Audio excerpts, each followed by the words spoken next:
I'm seeing things I shouldn't see. I'm dreaming things I've never seen. You're beginning to think in images, concrete images. Hot, cold, light, dark, food, hunger, pain. I think as I always did. Words are becoming... Hey guys, it's Inkeater, and welcome to Vinyl Wednesday, where we talk about vinyl, music, and sometimes we talk about stuff. And today I'm trying to resist the urge into talking about vinyl and technology versus old and new. I kind of watched a video by Colin Medicine Horse. If you don't know who I'm talking about, I'll leave a link down below.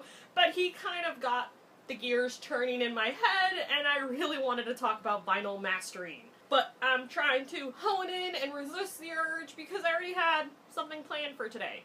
And I didn't think I was going to actually find the record. And go figure, I think Sean brought me some good luck in some respect, way, or form because I found the record.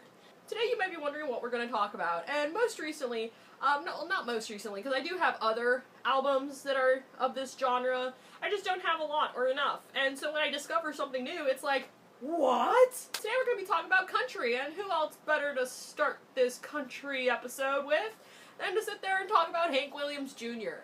Hank Williams Jr. is Hank Williams' son.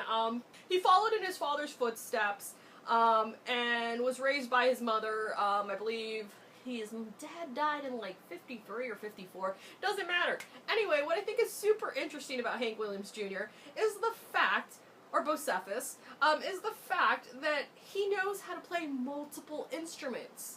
I think this is insanely cool. He was influenced at a young age by a lot of the people that came into his household based on the fact that his dad was friends with musicians.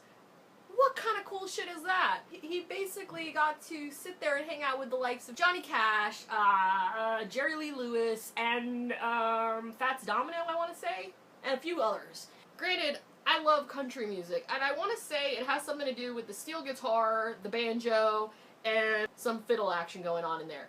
Any of those instruments, I'm sold. I really love country music. I guess down in Florida, I didn't grow up with it a lot. I mean, the only song that I really knew growing up was Achy Breaky Heart, but I think everybody knows that song. I mean, there's a few country songs that I know, but for the most part, I'm kind of in like no man's land in terms of country music. Granted, if I'd grown up in a southern state other than Florida, I imagine I would have had a really, really heavily country-influenced musical background. Or at least that's what I want to think. You would think that South Florida, considering we're the southmost point, dirty south, that we would deal in country, but apparently we don't. Or at least not the southern half. Maybe the northern half of Florida does. Anyway, I picked up this album last month, Hank Williams Jr., Born to Boogie, and it is amazing. It has a little bit of everything. It's kind of more influenced into the country rock aspect, but side 2 was actually pretty amazing. Most people probably know him for All My Rowdy Friends Are Coming Over Tonight. It's the football, are you ready for some football theme song that was basically from the late 1980s all the way up until present day, till 2011, till he said the oopsie on that show. But yesterday was Hank Williams Jr.'s birthday, and I thought, why not dedicate a Vinyl Wednesday to him? I own only Born to Boogie. I own a couple of his dad's albums. Granted, this is the only Hank Williams Jr. album that I have. But on the plus side, I think it's a really great album to have. It was in 1987. It's on Warner Brothers Records. I love the artwork. It screams 80s. It screams about the time where everybody was learning about MS Paint and making all these funky, like, imagery. It's really, really noticeable on the sleeve cover. It seems like they just played with the filters and paint. But it's a product of the 80s, and I absolutely love it. Granted, I was only 3 when this album came out, so it's kind of hard to remember any of these songs. In a lot of his earlier career, he did a lot of his songs by his father, and that's only because he was heavily influenced by his mother at that point in time. And he was known as the Hank Williams impersonator, and what I find really, really cool, though, is on this album, Born to Boogie, there's this amazing song on side 2 called Shadowface, and he kind of delves into, you know, being in his father's shadow, and it was just such, I guess, such gut-wrenching, heartbreaking, like, it just suck you in and make you feel things, I guess. regardless, I enjoyed this album from beginning to end. My favorite tracks were Born to Boogie. It's just an awesome, like, bah, there I am song. And then there's Shadowface, which is really, really interesting from a retrospective viewpoint. Such an awesome song to hear on this album, and it was actually probably one of my favorite songs next to Practice What You Preach. But most people would probably know Hank Williams Jr. for his All My Rowdy Friends Are Coming Over Tonight, which I'm sad to say is no longer...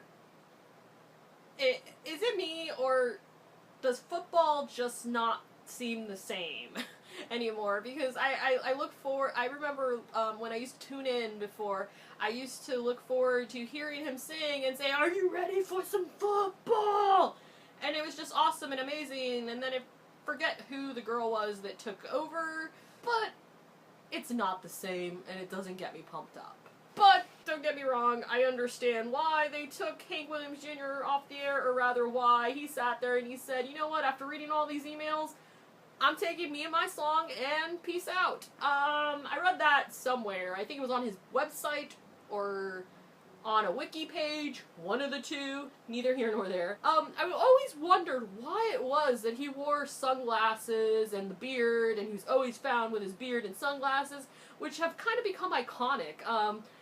One thing that I love about his website is how his logo uses his beard and mustache, which I want to say the logo that's on the album Born to Boogie is kind of similar, but it doesn't look like a beard. It kind of looks like a weirdly shaped leaf. Why did we do an episode on Hank Williams Jr.? Well, yesterday was his birthday, and on top of that, I really would love some country music. So if you know any artists out there, country rock, country of any kind, it could be country rap for all I care. There's an amazing artist, I didn't realize he was an A&E show though, I think it's called Smo, featuring Alexander King. It's called Workin'. It's an amazing song, and it just kind of blew my mind because now there's this mixture of like country and rap together, and just country, and it's just awesome. I love the mixing of music, and I just think it's insanely amazing where we've gone with music nowadays. I mean, we have electronic music, dubstep music, mashups, which is a combination of two songs. We have so many different things. It's utterly mind-numbing, I think, sometimes, because you'll never discover it all, even though I try really hard. But let me know down in the comments below, what is your favorite country album, if you have one, or a country singer, or something to that effect. And I hope you enjoyed this episode of Vinyl Wednesday, and if you didn't, I'm sorry. We've got Mountain Dew. Would you like some? And as always, before I forget, let me know down in the comments below, what is your favorite song that you're currently listening to, because I would absolutely love to know. Plus, I've got a USB stick that I can fill full of music, and I'm pretty stoked about it. So far I've kind of filled it with a lot of rap and my new Sage Francis album that came out earlier this week, which I'm totally stoked about. I can't wait to actually receive the LP in the mail so that we can do a Vinyl Wednesday about that, because I love rap. Anyway, that's pretty much it. Bye! Whatever it is that you believe you're seeing, it's not real. Seeing things before they happen. Things are not always what they seem in this place, so you can't take anything for granted.